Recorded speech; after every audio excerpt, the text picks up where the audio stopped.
Welcome back, everybody, to another fantastic day of U.S. history. So we just finished Political Aspiration Part 1 and Political Aspiration Part 2. So what was the point of this? Why did I have you do this? Well, that's what we're going to talk about right now. So let's jump right into it.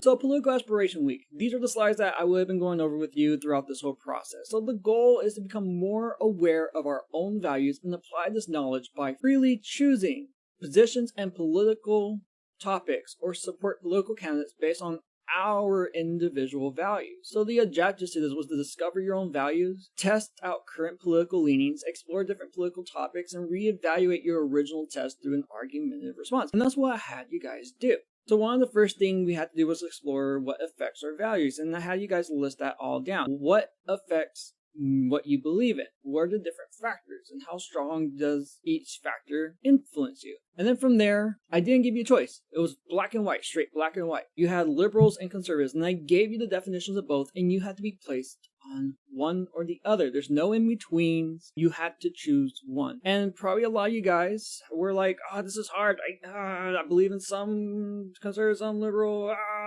And that's to point out a little bit of some issues that I'll reveal later. And then from there, you're put on the spectrum that this isn't just a left and right. There are different levels of being left and right. -1, 2, and 3, +1, +2, +3, +4. All this from the Pew Research typology quiz that you're on. Now, you may have noticed this on the results meaning, and I have it to where the left is over here, lean left, no lean, lean right, right. So right and left is like you are on the right, you're on the left, you're there for sure. Lean means that you're kind of in there, like you're 1 foot over there, but 1 foot neutral, and that 1 foot can be a little bit further than others. And then the Democrat Party and the Republican Party is what represents the left and right. How I believe politics should be is that everyone should be independent. I will explain why later. From here, I had to go into specific policies where you go in and you read all the different topics that politics cover, all the different issues, and you read the liberal and conservative side. And you get to decide which one you agree or disagree with. Which one are you more on? Are you on the liberal or in the conservatives, or are you in between? Or do you lean left or do you lean right? You're like, okay, yeah, I can kind of see that, but I don't fully agree with it. And there was a bunch of different issues. You start realizing,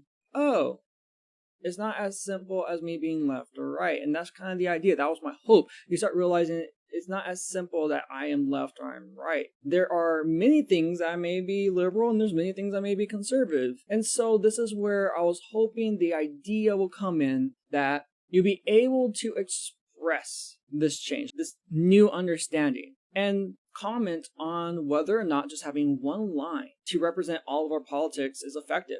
And to my own personal belief, can be effective, but for the most part, it's largely inaccurate. And that was the point of this. The way our politics works in the United States is that you have two parties. You have the left and right. So we have our own personal beliefs and our own core values. And it could be among many of these policies that we have a core belief. But what ultimately comes down to is that we go from these wide policies to somewhat of a spectrum, to then having to choose between two sides, liberals and conservatives. And we go back to this, I want to pick conservative, but I'm not completely conservative. I want to pick liberals, but I'm not completely liberals. Why can't there be like another option? Why can't there be something that represents my values? And that is kind of what I wanted to point out. That is the main idea here. So here is a little infographic that I found online, and I'll link it down in the description. It is a very informative infographic, and this is showing you the left and right and how it just breaks down even further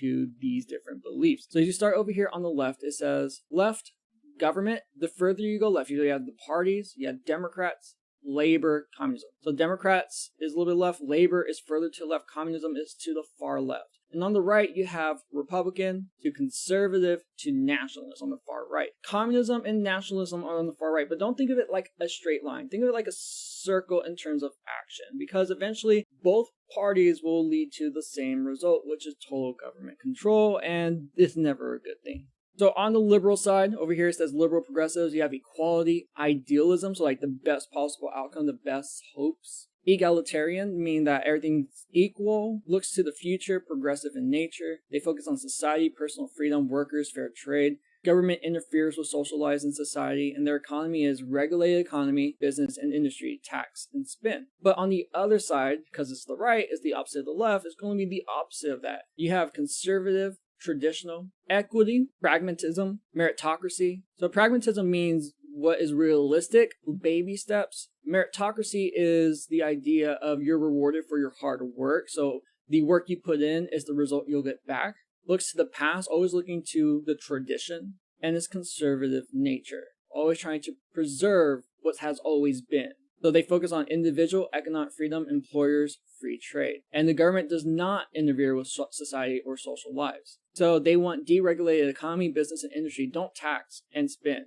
The government isn't only there just to handle more international stuff. And so, if you look down to this red line, red and blue line, social progress equals evolution. But on the right, social progress equals status quo. The left is always looking to move forward, while the right is always trying to preserve the tradition. Conservative, by definition, is preserving tradition, while liberal, by definition, is breaking that tradition. And you start to see how things turn into a culture. And that's kind of the big issue that America has with their two-party politics, is becoming more of teams, a cultural team, that you just naturally hate the other and just pins people against each other. And that's where it makes it difficult for us to really focus on policy when we're so caught up on the culture.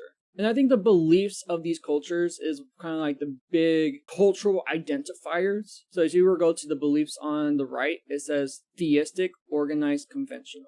They believe in God is a big staple for conservatives. There's a lot of conservatives who believe in God. Rights, others must not be interfered. Criminals choose to be criminals. Homeless, no work ethic, no sense of shame. And society should be survival of the fittest. You just didn't work hard enough. It is social Darwinism. While on the left, the beliefs are scientific, non-organized, unconventional. Others must observe the rights of others. Criminals, social and economic victims. So criminals are victims of a system that has made it to where they become criminals.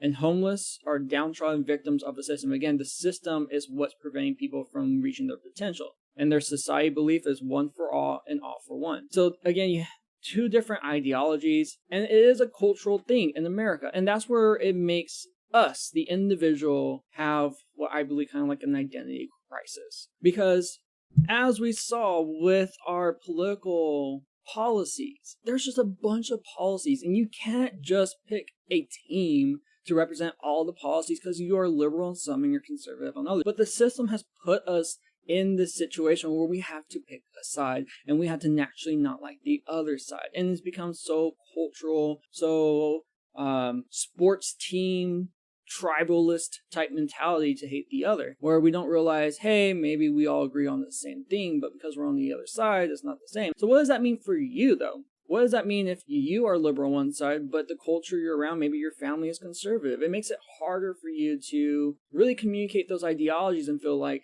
this is okay. And what I'm trying to do with this activity is to let you know that it is okay to have different beliefs than your parents. It's okay to have different beliefs with your friends. It's okay to have different beliefs from your teachers. As long as the beliefs that you're following, you are informed about it. You're not just following someone's opinion. You have done your research. You know what your positions are, and you know why you're voting the way that you're voting. On top of this, what if you were so hardcore conservative and you have preached to the heavens down all the way to the earth about how conservative you are about the economy, but then you find new information, new facts that has made you become more liberal on that?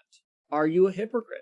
Are you a poser? Are you an imposter? No, you're not. You can change your mind. You can grow in your opinion, especially if you are finding new facts about it. It's okay.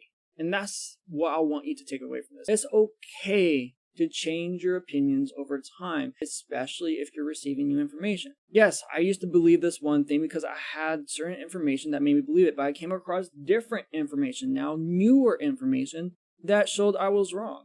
And I changed based off this new information. And that's the most mature thing you can possibly do, is grow when you come across new information. As you can see, there's just so many different issues.